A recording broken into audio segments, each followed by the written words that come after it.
चलिए, तो लास्ट हम आ गए थे ड्यूमास मेथड यानी estimation of nitrogen. Estimation of nitrogen हो चुका था by Dumas method. Again estimation of nitrogen as a ammonia from Kjeldahl's method. इसको बंद कर दो। चलिए आगे बढ़ते हैं हम जेल्डाल्स मेथड। जेल्डाल्स मेथड, इसमें के साइलेंट है जेल्डाल में। Okay, Kjeldahl's method in the form of ammonia. हम इसको यहां पर लेने वाले हैं, मतलब अपने को मिलने वाला है यहां पर। ये अमोनिया की हेल्प से हम पहचानेंगे उसमें नाइट्रोजन का अमाउंट कितना है। ठीक है, अब आप देखेंगे कंस्ट्रक्शन आपके एनसीईआरटी टेक्स्ट बुक में दिया हुआ है कि एक जेल्डाल्स एपरेटस लिया गया है। जेल्डाल्स एपरेटस मतलब एक राउंड बॉटम फ्लास्क की तरह एक बॉटल है, आप देख रहे होगे उसको। ओके, यहां पर जो है इसमें लिया गया है ऑर्गेनिक कंपाउंड। बंद कर दो उसको। Organic compound, organic compound generally हम क्या लेते हैं, एम ग्राम। कितना लेते हैं, m grams of organic compound. Plus इसमें ऐड किया है H2SO4। क्या ऐड किया है इसमें, H2SO4।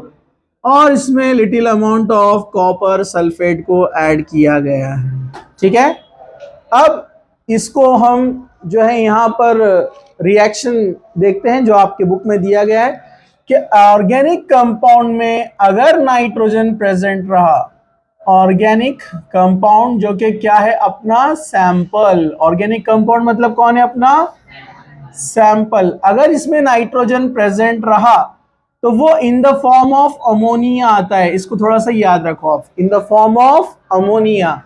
और H2SO4 के साथ रिएक्शन स्टार्ट कर देता है H2SO4। अब अपना आयनिक इक्विलिब्रिया या सोल्यूशन नहीं हुआ है तो एक छोटा सा बेसिक पॉइंट मैं आपको बताते हुए आगे चलता हूं। जो एसिड और बेस होते हैं इनकी एसिडिटी और बेसिसिटी काउंट की जाती है। डिटेल में नहीं, शॉर्ट में बता रहा हूं मैं आपको। जैसे H2SO4 आप देख रहे हैं और HCl आपको पता है। HCl होता है H और Cl, यानी इसमें एक प्रोटॉन है H+। उसको बोलते हैं मोनो बेसिक एसिड। क्या बोलते हैं उसको, क्योंकि उसके पास एक ही प्रोटॉन है, वो एक बेस को न्यूट्रलाइज कर सकता है। एसिड बेस में रिएक्शन होती है ना, एसिड क्या देता है, प्रोटॉन H+, और बेस क्या देता है, OH-। तो जिसके पास एक हाइड्रोजन है उसको मोनो बेसिक एसिड बोलते हैं। क्या बोलते हैं उसको, मोनो बेसिक एसिड। और जिसके पास दो हाइड्रोजन रहेंगे उसको क्या बोलेंगे, डाई बेसिक एसिड। जिसके पास तीन रहे, ट्राई, जैसे फॉस्फोरिक एसिड H3PO4। ठीक है, तो H2SO4 एक डाई बेसिक एसिड है, उसके पास दो हाइड्रोजन है। अमोनिया के पास एक ही लोन पेयर होता है ना, तो बेस की एसिडिटी निकालना है तो या तो OH देखा जाता है या लोन पेयर जो वो डोनेट करता है। एक रफ मैं आपको एक्सप्लेनेशन दे रहा हूं, हम बाद में डिटेल में पढ़ेंगे। ठीक है, तो इसके पास एक ही लोन पेयर है तो एक ही हाइड्रोजन से रिएक्शन करेगा ना, एक ही प्रोटॉन के साथ बॉन्ड बनाएगा ना, इसलिए इसको बोलते हैं कौन सा बेस, अमोनिया को मोनो एसिडिक बेस। क्या बोलते हैं उसको, मोनो एसिडिक बेस। एक लोन पेयर एक प्रोटॉन से बॉन्ड बनाएगा, यानी H2SO4 से लेगा। तो अपने को ऐसे कितने अमोनिया लेना पड़ेंगे, दो। है या नहीं, अब वो अपने डिसाइड हो गया रिएक्शन में। ठीक है, अपन अब यहां पर एज्यूम कर रहे हैं इसमें अगर नाइट्रोजन प्रेजेंट रहा ऑर्गेनिक कंपाउंड में तो वो इन द फॉर्म ऑफ अमोनिया आता है।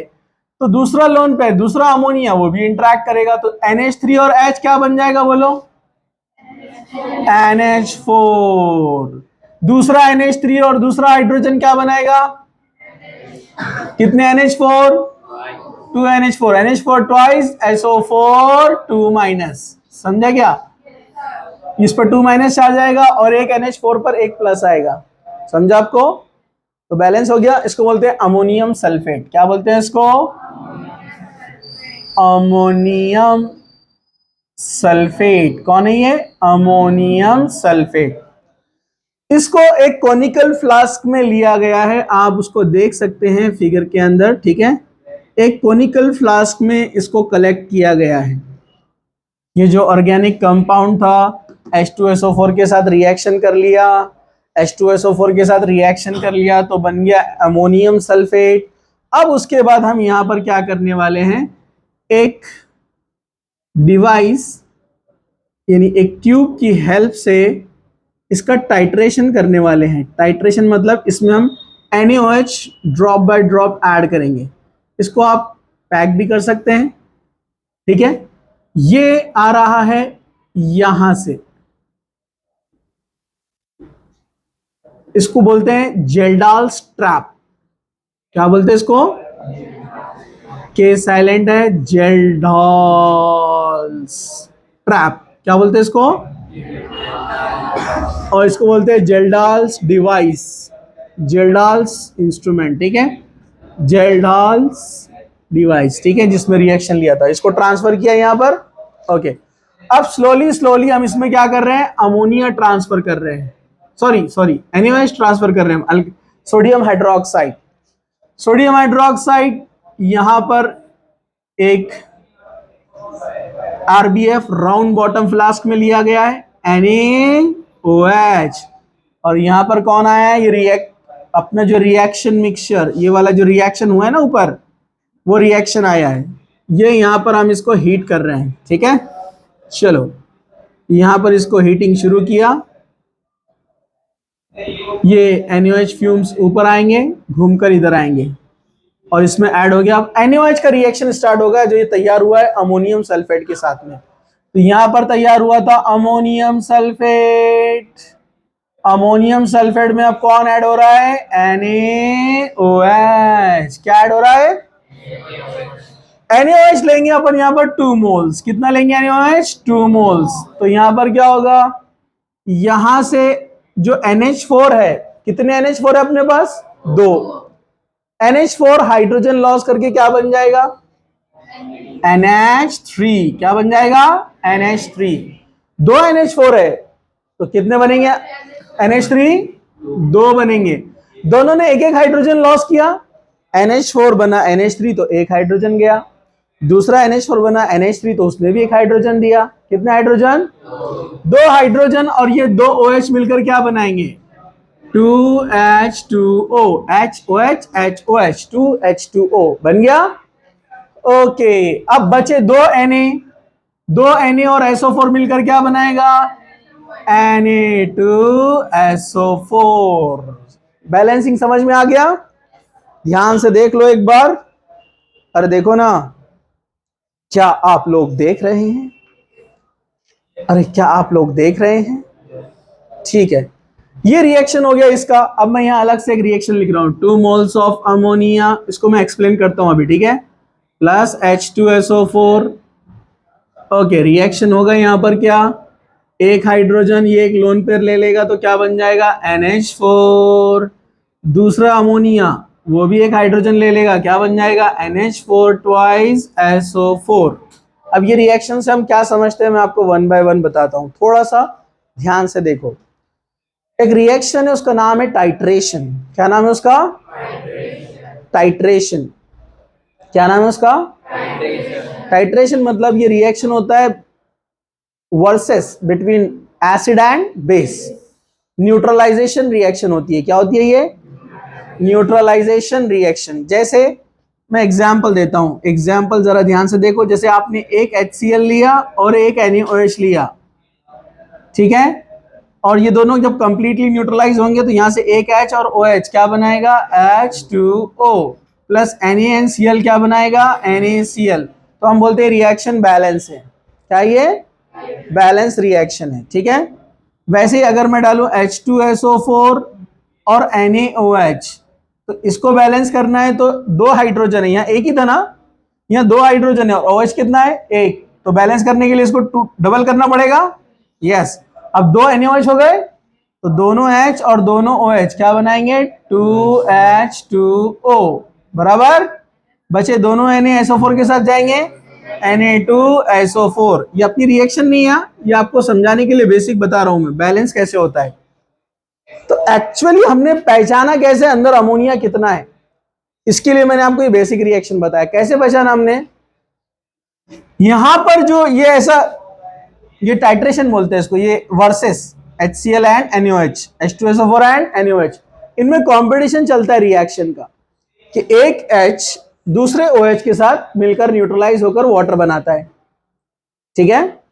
तो वैसे हम यहां से अमोनिया पास कर रहे हैं इस एसिड के अंदर। स्टार्टिंग में हमने H2SO4 लिया था, मैं यहां लिखता हूं इनिशियल वॉल्यूम, जो स्टार्टिंग में लिया था हमने इनिशियल, इसको छोड़ दो आप, पूरा ध्यान इधर दो अभी, ठीक है। इनिशियल वॉल्यूम मतलब कितना लिया था, volume of H2SO4, initial volume हमने लिया था VmL, कितना लिया था VmL, 50 ml 100 ml जो भी होगा, ये इनिशियल वॉल्यूम है। इधर इनको देखो, इधर वो आपका पैर उधर लो, धक्का लगेगा, हिल जाएगा और आप गाड़ी चलाते रहेंगे। इधर देखो, ठीक है सब लोग, हाँ। तो स्टार्टिंग में हमने VmL H2SO4 लिया, कितना लिया VmL H2SO4।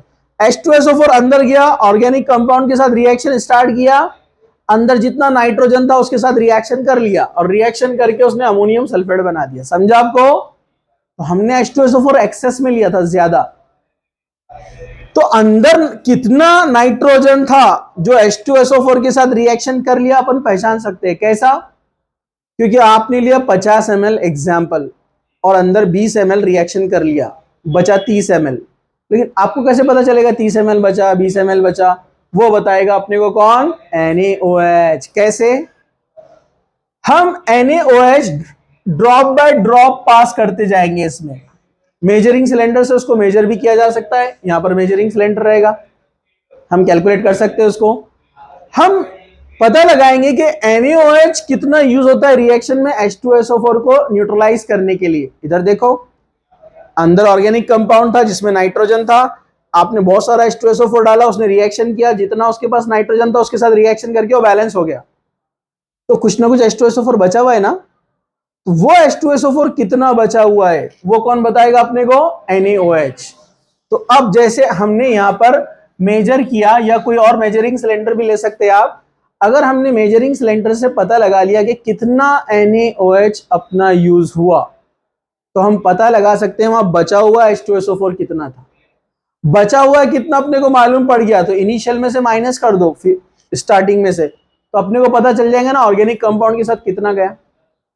जरा देखो, फॉर एग्जाम्पल यहां पर अपना NaOH यूज हुआ कितना, V1 ml, कितना यूज हुआ V1 ml of NaOH is used in the reaction. इतना NaOH ने जाकर H2SO4 को न्यूट्रल किया, न्यूट्रलाइज बनाया। अब आप बोलेंगे अपन कैसे पहचानेंगे कि इतने ml NaOH ने उसको न्यूट्रलाइज बनाया, उसके लिए इसमें इंडिकेटर डाला जाता है, और वो इंडिकेटर होता है फेनोल्फथैलीन। कौन सा इंडिकेटर होता है, फेनोल्फथैलीन। फेनोल्फथैलीन एक इंडिकेटर है जो कलरलेस टू पिंक इंडिकेशन देता है, मतलब ये बेस के साथ पिंक कलर बताता है और एसिड के साथ कलरलेस होता है। ये एक बड़ा कॉम्प्लेक्स स्ट्रक्चर है, अभी हम उसमें नहीं जाते, सिर्फ देखो आप इधर, जैसे आपने अंदर एसिड है ना, आपने 2-3 ड्रॉप अंदर इंडिकेटर डाले फिनोल्फथैलीन के, ऐसा बॉटल आती है इसमें लिक्विड ड्रॉप रहता, आपने 2 ड्रॉप इंडिकेटर के अंदर डाले, अंदर जाते ही पिंक कलर दिखेगा और गायब हो जाएगा, मतलब कलरलेस। जब तक अंदर एसिड है फिनोल्फथैलीन कलरलेस होता है, ठीक है। अब आपने NaOH डालना शुरू करे, तो NaOH बेस है ना, जैसे ही अंदर बेस जाता है फिनोल्फथैलीन से मिलकर वो पिंक कलर बनता है, लेकिन फिर से कलर चला जाता है, क्यों, क्योंकि एसिड बैठा हुआ है ना अंदर। तो समझे आपको, जैसे फॉर एग्जांपल ऊपर से आप छोड़ रहे हैं 10 NaOH, मतलब 10 OH आ रहे हैं, और अंदर H2SO4 कितने बैठे हुए हैं, 5। एग्जाम्पल है, रियल नहीं है ऐसा। 100 पकड़ो, चलो थोड़ा समझने के लिए, 100 OH ऊपर से आ रहे हैं और अंदर H2SO4 कितने बैठे हुए हैं, 50। क्योंकि 50 H2SO4 के पास 2-2 प्रोटॉन, मतलब 100 हो गए ना H+, तो ये बैलेंस होंगे ना। OH आ रहा है डुब्बू, इधर से 1 हाइड्रोजन, इधर से 2 OH गिरे NaOH के, 2 हाइड्रोजन भागते हुए आए एक H2SO4 से, वो बन गया वाटर, कलर गायब, डुब्बू, H+, कलर गायब, डुब्बू, H+, कलर गायब, डुब्बू, H प्लस कलर का, मतलब एसिड आके उसको न्यूट्रलाइज बनाते जा रहा है ना। लेकिन जब H2SO4 खत्म हो गया, ऊपर से 100 NaOH आप छोड़ चुके, अब 101 नंबर का OH जब आएगा अंदर, डुबू, उसको आजू बाजू देखेगा H प्लस मिलेगा क्या? H प्लस नहीं मिलेगा तो जाकर फेनोल्फथालीन से गले मिल जाएगा और पिंक कलर आ जाएगा। अरे समझा क्या? अरे समझा क्या? मतलब बेस फेनोल्फथालीन के साथ पिंक कलर शो करता है। जैसे आपको पिंक कलर मिल गया, समझ जाने के अंदर H2SO4 की क्वांटिटी खत्म। समझा? अरे समझा क्या? तो अब कितना NaOH यूज हुआ? फॉर एग्जाम्पल यहां पर V1 ml of NaOH use हुआ। अभी मैंने आपको बताया और आपने सीख भी लिया। क्या सीखा आपने? कि जितना NaOH लगता है उसका हाफ H2SO4 वहां पर रहता है, बराबर, क्योंकि ये मोनो है और वो डाई है। तो अगर ये V1 ml ऑफ NaOH है तो उसके वर्सेस में उसको इक्वल बनाने के लिए कितना लगेगा? V1/2 ml ऑफ H2SO4 वहां पर बचा हुआ था। उससे पहले जो है वो ऑर्गेनिक कंपाउंड के साथ रिएक्शन कर चुका, बचा हुआ इतना था। समझा? समझा?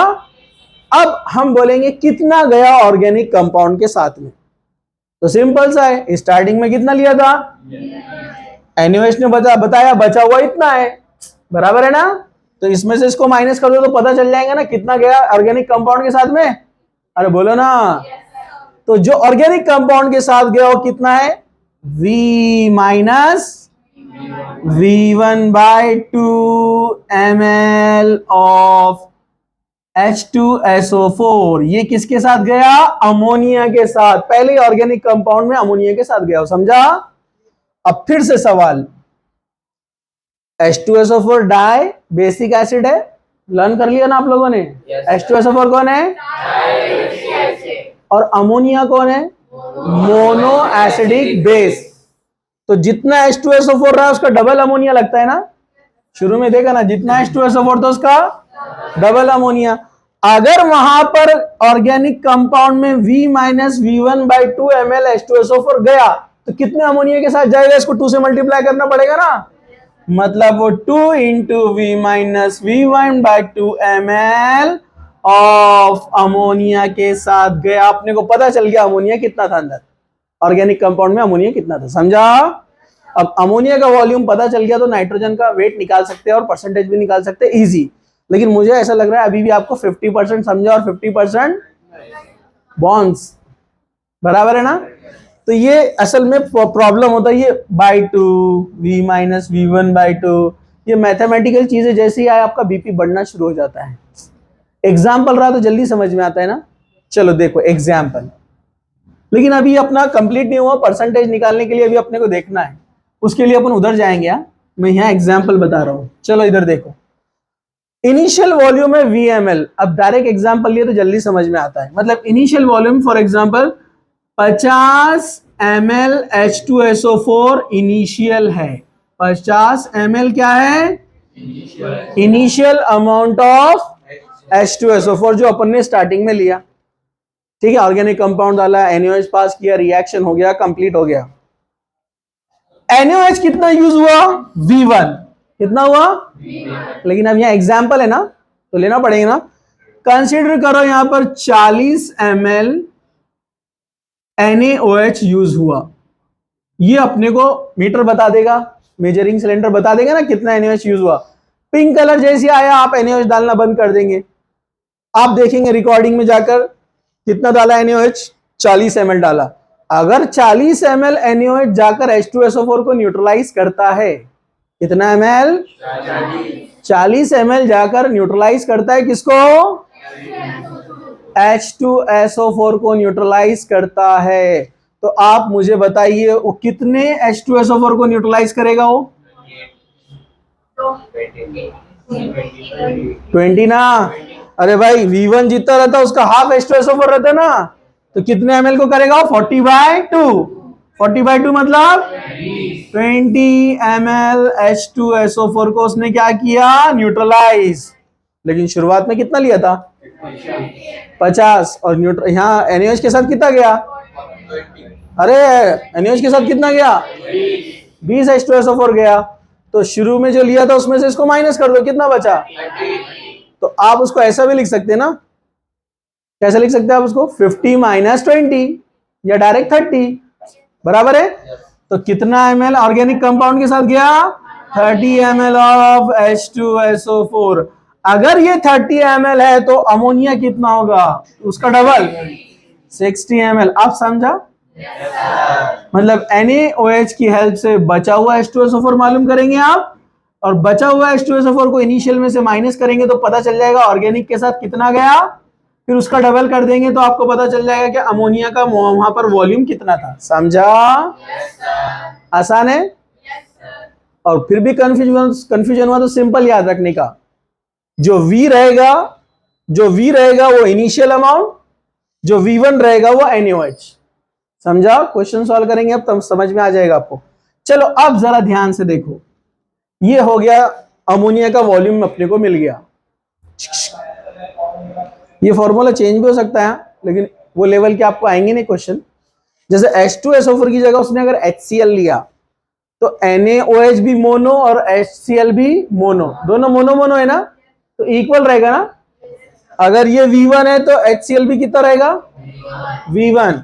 और ये क्या बन जाएगा? V माइनस V1, 2 हट जाएगा, बराबर है कि नहीं है? फिर अगेन ये भी मोनो तो ये भी 2 नहीं आएगा। समझा आपको? सिंपल सा बता था, HCl अगर लिया तो ये भी 2 हटा देने का, ये भी 2 हटा देने का, V माइनस V1, ये अमोनिया का वॉल्यूम रहेगा। समझा? और अगर H2SO4 रहा तो 2 इंटू V माइनस V1/2, याद रखो। ठीक है, चलो अपने को पता चल गया वॉल्यूम ऑफ अमोनिया। क्या पता चला अपने को? Volume of ammonia. अगर अमोनिया का वॉल्यूम मालूम है तो हम उसका मास और परसेंटेज निकाल सकते हैं। उसके लिए अपने को बेसिक में जाना पड़ेगा, जो सम बेसिक कंसेप्ट में एक पॉइंट अपन ने पढ़ा था, मोलैरिटी। मोलैरिटी, अब जो लोग नए हैं थोड़ा ध्यान से देखो, मोलैरिटी क्या होता है? ये कॉन्सेंट्रेशन का टर्म है। मोलैरिटी कॉन्सेंट्रेशन को एक्सप्रेस करने के लिए, जैसे लीटर को नापने के लिए, वो लिक्विड को नापने के लिए लीटर, बराबर है ना? हाँ, मास को नापने के लिए केजी, बराबर है कि नहीं है? तो हर चीज का यूनिट और कुछ ना कुछ उसका एक्सप्रेशन रहता है ना। तो कॉन्सेंट्रेशन को नापने के लिए पुराने जमाने में कोई यूनिट नहीं था, बाद में आया। पुराने जमाने में तो बस शक्कर चाय में ज्यादा होगी तो क्या बोलते हैं? चाय बनाई कि शरबत बनाई? अरे भाई मिट्टी, बराबर है कि? मार देती हमको शुगर के पेशेंट, ये डायलॉग चलते ना घरों में। हाँ, और अगर कम हो गई शक्कर तो क्या फिक्की ढूस बनाए, बराबर है कि नहीं? ये फिक्की ढूस मालूम है आपको? इसमें वजन है फिक्की ढूस, मतलब बहुत कम। समझा आपको? एक्सप्रेशन ही है, एक्सप्रेशन। तो ये जो टर्म्स है, शरबत, फिक्की ढूस, ये कॉन्सेंट्रेशन बता रहे शक्कर का। अरे समझा क्या? लेकिन आप साइंटिफिक टर्म्स में ये थोड़ी यूज करेंगे, सोल्यूशन फिक्का ढूस है। अब यहाँ कुछ ना कुछ टर्म यूज करना पड़ेगा ना, तो उसके लिए बहुत सारे टर्म्स आए, मोलैरिटी, नॉर्मेलिटी, मोलैलिटी, हमने देखा है पहले।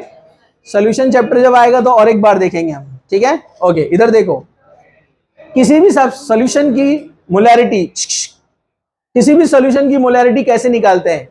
मोलैरिटी निकालते हैं नंबर ऑफ मोल्स, उस सब्सटेंस की क्या लेने का? Number of moles upon volume in litre, volume in litre. Molarity को कैपिटल एम से बताते हैं, नंबर ऑफ मोल्स को स्मॉल एन से बताते हैं। अगर सॉल्यूट के मोल्स है तो एन बी लिखते हैं, कुछ बुक्स में सिर्फ एन लिखा हुआ है। एन बी मतलब मोल्स ऑफ सॉल्यूट, और एन ए मतलब मोल्स ऑफ सॉल्वेंट। सॉल्वेंट जो बड़ी क्वांटिटी में रहता जैसे पानी, और सॉल्यूट जो कम क्वांटिटी में, जो शक्कर अपन डाल रहे। समझा आपको? तो एन बी मतलब मोल्स ऑफ सॉल्यूट, और ये वॉल्यूम इन लीटर मतलब वी इन लीटर, वी इन है, वी इन लीटर। चलो, ये मोलैरिटी का कंसेप्ट। अगर हमने कोई एक मोल चीज ली है तो उसकी मोलैरिटी क्या रहेगी? 1, क्योंकि 1 मोल इन 1 लीटर, 1 मोल इन 1 लीटर, आंसर क्या आएगा? 1। तो हम बोलते हैं उसको 1 मोलार सोल्यूशन। क्या बोलते हैं उसको? 1 मोलार सोल्यूशन। और सम बेसिक कंसेप्ट में मैंने बताया आपको कि किसी भी सब्सटेंस का जो ग्राम मॉलिक्यूलर वेट होता है, ग्राम मॉलिक्यूलर वेट, किसी भी सब्सटेंस का जो ग्राम मॉलिक्यूलर वेट होता है वो उसका 1 मोल होता है। जैसे एग्जांपल देखो इधर, जैसे अमोनिया ही ले लो। अमोनिया में नाइट्रोजन का मास कितना है बोलो? 14। हाइड्रोजन का मास कितना है? 1 है तो 2 3 अमोनिया 3 हाइड्रोजन है ना, तो 3 कितना हो जाएगा? 17। मैं बोलूंगा 17 ग्राम अमोनिया मतलब 1 मोल। समझा आपको? 17 ग्राम अमोनिया मतलब 1 मोल। अब इस फॉर्मूले को थोड़ा ध्यान से देखो। ये नंबर ऑफ मोल्स है। क्या है? Number of moles. अपन ने लिया नंबर ऑफ मोल्स अमोनिया का। 17 ग्राम मतलब कितना मोल? 1 मोल। कोई भी सब्सटेंस का जो ग्राम में मास होता है, ग्राम में, वो उसका 1 मोल होता है। ग्राम मॉलिक्यूलर मास, किसी भी सब्सटेंस का ग्राम मॉलिक्यूलर मास जो कैलकुलेट करके निकालते ना अपन, उसको जब ग्राम में लेंगे अपन तो क्या कहलाता है उसका? 1 मोल। तो 17 ग्राम अमोनिया मतलब 1 मोल। तो अपन ने लिया 1 मोल अमोनिया मतलब 17 gram upon V litre, V in litre. अगर मैं इस वी को एमएल में लू, वी इन एमएल, तो फॉर्मूले को थोड़ा चेंज करना पड़ता है। जब आप लीटर से एमएल करेंगे तो ऊपर आपको लेना पड़ता है इंटू 1000। क्या लेना पड़ता है आपको? इंटू 1000। अगर उसने बाय चांस क्वेश्चन का लेवल बढ़ाया, उसने आपको नंबर ऑफ मोल्स नहीं दिया, गिवन मास दिया, गिवन मास 2 ग्राम 3 ग्राम 4 ग्राम ऐसे दिया, तो आप नंबर ऑफ मोल्स निकाल सकते हैं। तो नंबर ऑफ मोल्स निकालने का फॉर्मूला जगह है? नहीं आ रहा? तो ये तो समझ में आ गया ना एग्जांपल। इसको रब करके अपन लेंगे ना।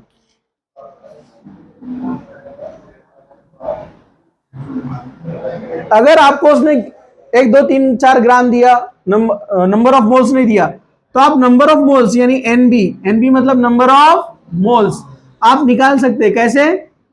गिवन मास मतलब WB, given mass of solute upon molar mass of solute. Given mass, given mass दिया उसने 17 ग्राम समझो, और इस अमोनिया का मोलार मास भी कितना है? 17। तो आंसर क्या आएगा? 1 मोल। अगर उसने 34 ग्राम दिया, अगर 34 ग्राम दिया तो 34/17, क्या आंसर आएगा? 2। तो उसकी फिर नंबर ऑफ मोल्स कितने रहेंगे? 2। तो मोलैरिटी कितनी हो जाएंगी? 2।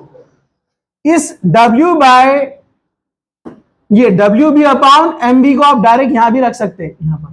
तो मोलैरिटी का फॉर्मूला क्या बन जाएगा? M is equal to NB की जगह ये पूरा रखना है, WB, और इसको नीचे उतार दो, MB into volume in litre. ml में लेना है तो यही फॉर्मूला क्या बन जाएगा? M is equal to WB into 1000 upon MB into V in ml। सिर्फ लीटर रहा तो 1000 नहीं आएगा, ml रहा तो 1000 आएगा। तो आप मोलैरिटी निकाल सकते हैं। जैसे आपको डायरेक्ट मोलैरिटी वैसे देगा, 1 मोलार 2 मोलार 3 मोलार ऐसे देगा आपको, ठीक है। और न्यूमेरिकल सॉल्व कराते टाइम मैं आपको छोटी छोटी चीजें बताते जाऊंगा, ठीक है। चलो, यह बात पता चल गई अपने को कि 1 मोल में कितना ग्राम अमोनिया होता है? कितना? 1 मोल कंटेन 17 ग्राम अमोनिया। अगर अमोनिया 17 है तो 1 मोल में नाइट्रोजन कितना है?